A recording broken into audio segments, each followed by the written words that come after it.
કપડવંજની શેઠ Mithabhai Gulabchand charitable trust સંચાલિત ખાડા ઢોર પાંજરાપોળમાં ઘાસના પોડાઓમાં આગ લાગી। વહેલી સવારે આગ લાગતા તાત્કાલિક કપડવંજ અને નડિયાદના ફાયર ફાઇટર બોલાવી આગને કાબૂમાં લેવા સત્વરે કામગીરી હાથ ધરી। આ અંગે પાંજરાપોળના કર્મચારી ભદ્રેશભાઈ ભટ્ટના જણાવ્યા અનુસાર 40 જેટલી ગાડીઓના ઘાસના પૂડા બળીને ખાખ થઈ ગયા છે અને અંદાજે 7 થી 8 લાખ રૂપિયાનું નુકસાન થવા પામ્યું છે।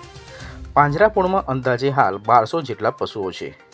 વધુમાં જણાવ્યું હતું કે કપડવંજની પાંજરાપોળની અંદર 150 વર્ષ જૂની આ પાંજરાપોળ છે અને આજ લગીને કદી બી આગ લાગી જ નથી, પરંતુ આફેર અતિશય ગરમી અને બફાટના હિસાબે કપડવંજ પાંજરાપોળની અંદર આવેલ ગોડાઉનમાં કુદરતી આકસ્મિક રીતે આગ લાગી હતી, જેની ઓફિસ બંધ કર્યા પછી અમે ગયા અને ત્યાર પછી બપોરે 1:30 વાગ્યાની આસપાસ આગ લાગી એનું અમને જાણવા મળ્યું, જેથી અમારા અહીંયા રહેતા મજૂર ચતુરભાઈએ અમને ફોન દ્વારા જાણ કરી અને અમે ફાયર સ્ટેશનમાં ફોન કરી અને ફાયર ફાઇટર મંગાવ્યું અને આગ લાગેલીને ઓલવવા માટેના તમામ પ્રયત્નો અમે કર્યા તથા રાત્રે લગભગ અમે 12 વાગ્યા સુધી અહીંયા પાંજરાપોળમાં બેઠા અને ફરી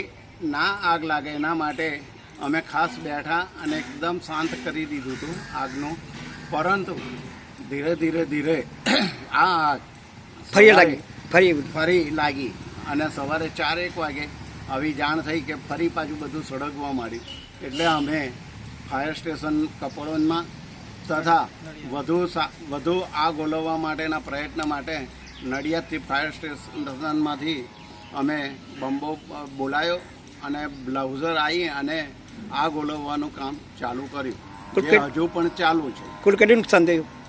અંદાજિત લગભગ 40 ગાડી જેવું નુકસાન થયું છે। 40 ગાડી કાં ચારો? હા, એને જેનો અંદાજિત કિંમત લગભગ 3-1 લાખ રૂપિયા જેવું હશે।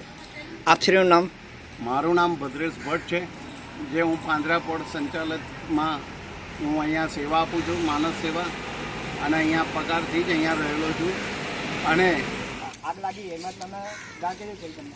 અમને અહીં કપડવંજ પાંજરાપોળમાંથી સવારે 5 વાગે ફાયરનો કોલ મળેલો કે કપડવંજની અંદર પાંજરાપોળમાં આગ લાગી છે। અમે ફાયર સ્ટાફ ફાયર ટેન્ડર સાથે ઘટના સ્થળે આવીને અને આગ ઓલવવાની કામગીરી 1 કલાકથી કરીએ છીએ અને હાલમાં ચાલુ છે।